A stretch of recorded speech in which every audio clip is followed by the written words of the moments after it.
Ya, saudara, terima kasih Anda masih di Sapa Balik Pagi Ruang Psikologi, dan di sini Nitya masih bersama dengan Kak Bintang nih, seorang psikolog klinis. Dan hari ini kita masih akan membahas soal topik kita hari ini, bagaimana berani untuk berkata tidak.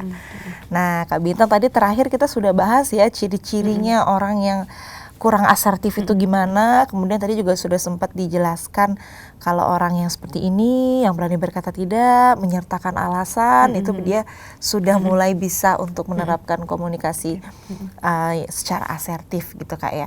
Nah, tentunya di kehidupan kita sehari-hari ini kita juga selain berkomunikasi, perilaku juga penting ya, Kak ya, untuk asertif itu tadi ya, Kak ya. Sebenarnya manfaatnya itu untuk kita itu apa sih, Kak? Ketika kita bisa benar-benar menerapkan komunikasi dan perilaku asertif ini kompleks gitu di kehidupan kita sehari-hari. Sebenarnya sih ya, kalau misalkan dari teori itu gampang, cuma ketika kita menerapkannya itu ya, ketika menerapkannya itu sulit dan susah. Itu tidak kita pungkiri bahwa perlu waktu yang banyak, perlu waktu yang lama untuk mempelajari hal tersebut. Nah, namun banyak sekali manfaat yang kita bisa dapatkan ketika kita itu bisa menerapkan perilaku atau komunikasi asertif. Nah, yang pertama, orang yang mampu untuk mengkomunikasikan secara asertif itu atau berkomunikasi dengan orang lain secara asertif, itu yang pertama dia bisa mengenal perasaan dalam dirinya sendiri, bisa kayak jujur dalam diri sendiri. Dan itu yang susah selama ini, susah. Contohnya nih, misalkan Bintang itu udah lembur dari Senin sampai Sabtu nih. Ada seorang namanya Bintang, lembur dari Senin sampai Sabtu gitu misalkan. Tapi atasannya itu melihat bahwa Bintang ini kerja keras ya, kasih aja dia tambahan lagi kerjaan kayak gitu. Nah, karena Bintang itu, sosok si Bintang ini, dia orangnya tidak enakan, ya udah dia bilang, oh ya, iya Pak, iya Bu, saya kerjakan. Nah, atasan ini bisa saja dia memang tidak tahu bahwa si Bintang ini udah capek, udah mumet gitu loh. Karena Bintangnya itu terus bilang iya. Jadinya kan Bintang itu tidak jujur dengan dirinya dia sendiri. Tidak jujur bahwa aku nih loh lagi nggak enak badan, atau nggak lagi psikisku perlu istirahat, atau fisikku udah lelah. Itu manfaat. Jadi manfaat ketika kita mampu untuk berkomunikasi secara asertif, ya udah kita itu bisa jujur terhadap diri sendiri yang pertama. Nah, jadi kita juga bisa jujur untuk membangun hubungan dengan orang lain. Coba kalau tadi Bintang bilang sama atasannya bahwa, Pak, Bu, saya sudah lembur dari Senin sampai Sabtu misalkan. Dia udah bilang kayak gitu. Nah, atasan yang memiliki sikap objektif atau pandangannya objektif bisa jadi memikirkan, oh iya, bener.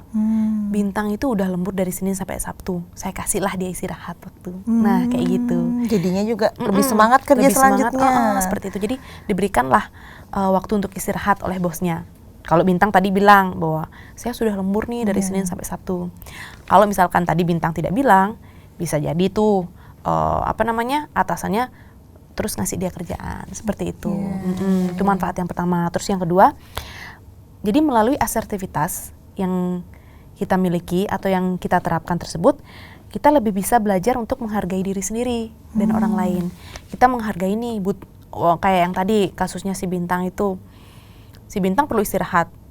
Nah, ketika Bintang sudah bisa menerapkan asertivitas, jadi kan Bintang bisa lebih menghargai dirinya dia.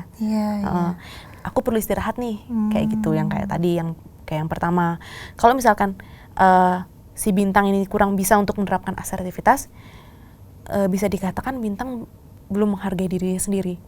Bisa dikatakan bahwa Bintang ini kayak memforsir diri sendiri tanpa melihat seberapa batasan si Bintang ini bisa untuk bekerja. Kayak gitu. Sakit lagi sendiri kan? Gitu. Kalau sakit pasti ngaruh ke pekerjaan juga. Berpengaruh ke pekerjaan, berpengaruh kepada relasi kita dengan orang lain. Bisa jadi kita bad mood tanpa alasan. Nah, itu yang bahaya ya, Kak? Karena capek. Karena capek kan, karena kayak menyalahkan nih, atasanku ini loh ngasih terus kerjaan ngedumel kayak gitu. Nah, bisa jadi kan karena si Bintang tidak bilang sama atasannya bahwa saya nggak bisa nih, kayak gitu. Bukan sepenuhnya salah orang lain. Jadi kita sebaiknya bisa bercermin dalam diri sendiri. Kenapa orang tersebut misalkan tidak terus ngasih kita kerjaan? Ya karena kitanya sendiri yang kurang mampu mengungkapkan ke lawan bicara bahwa saya perlu istirahat. Itu untuk case-nya Bintang yang tadi. Nah, terus yang ketiga nih manfaatnya adalah ketika kita mampu untuk menerapkan komunikasi secara asertif itu, kita bisa mengenal perasaan positif dan perasaan negatif yang kita rasakan. Nah, aku lagi tidak enak badan nih. Aku bilang nih, ketika teman ngajak, Bintang jalan yuk, gitu, misalkan. Tapi di satu sisi aku pengen jalan. Misalnya di satu sisi si Bintang nih pengen jalan. Tapi di sisi lain, tubuhnya Bintang udah capek banget. Karena dikasih nih istirahat misalkan sama atasannya. Udah Bin, kamu 1 minggu libur gitu. Dikasih istirahat. Nah, kan waktunya istirahat tuh harus, maksudnya sebaiknya digunakan untuk istirahat ya. Betul. Nah, tapi nggak enakan nih temen dari jauh-jauh hari atau jauh-jauh. Ini udah ngajakin, jalan aja. Besoknya sakit. Kayak gitu. Jadi itu kurang bisa untuk mengekspresikan perasaan positif dan negatifnya ketika kita kurang mampu untuk melakukan komunikasi secara asertif. Nah, terus yang terakhir itu manfaatnya lagi di sini kita bisa belajar untuk mendengarkan orang lain, lawan bicara. Misalkan si Bintang ini ngomong tadi sama atasannya. Misalkan kalau saya bilang nih saya asertif mengatakan bahwa saya boleh nggak istirahat. Si atasannya ini ngasih gitu. Jadi Bintang itu belajar bahwa kalau misalkan saya ngasih tahu sama atasan saya itu lagi tidak fit, atasan saya mengerti. Itu belajar untuk memahami orang lain. Terus mengembangkan kontrol diri. Nah, kita tahu nih seberapa batasan diri kita ini, bisa melakukan suatu hal ketika kita mengatakan ya pada orang lain. Kita juga tahu seberapa batasan diri kita ketika kita mengatakan tidak pada orang lain, kayak gitu. Nah, di sini pada saat asertif itu kan kita juga ini tidak egois ya. Jadi kita bisa menyelamatkan kayak perasaan bahwa kita memiliki rasa bersalah ketika menolak orang lain. Nah, kita itu memikirkan perasaan kita, tapi juga memikirkan perasaan orang lain. Oke, misalkan Nitya ngajak si Bintang jalan nih, misalkan kayak tadi. Tapi Bintang lagi nggak bisa nih, karena Bintang banyak pekerjaan. Kalau si Nityanya mengerti, Nitya pasti, Bintang nggak bisa diajak jalan karena memang dia lagi ada banyak kerjaan, kayak gitu. Nah, si Bintang itu juga menolak ajakan Nitya, tidak ada rasa bersalah karena memang pekerjaan ini deadline-nya lagi sebentar nih harus dikerjakan, kayak gitu. Jadi Bintang tetap melakukan pekerjaannya tanpa merasa bersalah ketika menolak ajakan dari si Nitya. Seperti itu. Bintang ini mengajarkan kita banyak hal ya ternyata ya. Si Bintang itu ya. Bintang ini ya.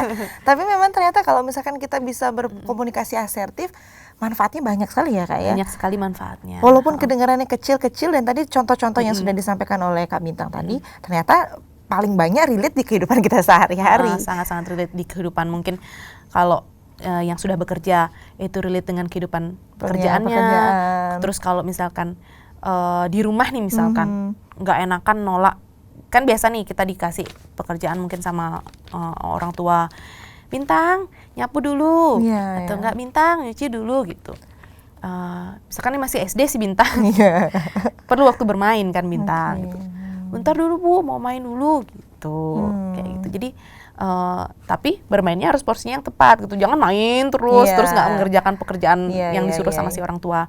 Jadi sebisa mungkin orang tua itu memberitahukan kepada si Bintang ini bahwa kamu boleh bermain tapi selesaikan dulu pekerjaannya, kayak gitu. Jadi nanti kalau misalkan nolak dari apa yang ibu atau bapak suruh, kamu udah tahu sebentar ya Bu, nanti Bintang akan kerjakan, tapi boleh nggak Bintang main dulu, kayak gitu. Iya. Tapi benar juga untuk ya. Bernegosiasi. Iya, gitu. Negosiasi kemudian komunikasi kita juga jadi lebih enak, relasi kita dengan orang lain. Karena itu tadi yang benar ya, kalau misalkan kita iya, terus pada saat kita sudah lelah, kita bad mood, otomatis itu relasi dengan yang bersangkutan jadi terganggu. Bener. Itu yang kita jangankan hindari. Dengan lawan bicara, kalau misalkan dengan teman sekitar aja mungkin bisa kena gini kayak lagi bad mood tuh, jangan dideketin kayak gitu. Langsung senggol bacok gitu.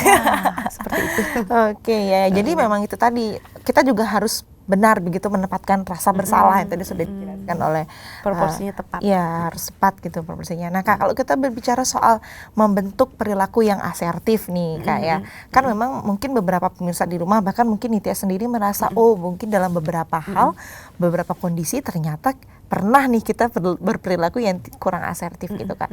Sebenarnya apa sih Kak yang menentukan seseorang itu hingga akhirnya bisa menjadi orang yang asertif atau tidak? Kalau pola asuh sejak kecil itu berpengaruh nggak kurang lebih Kak?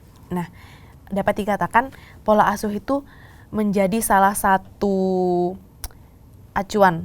Jadi kepribadian seseorang itu bagaimana gitu ya. Iya. Pola asuh kan sejak kecil Iya, sudah kita diterapkan. merembet sedikit ke sana ya Kak ya.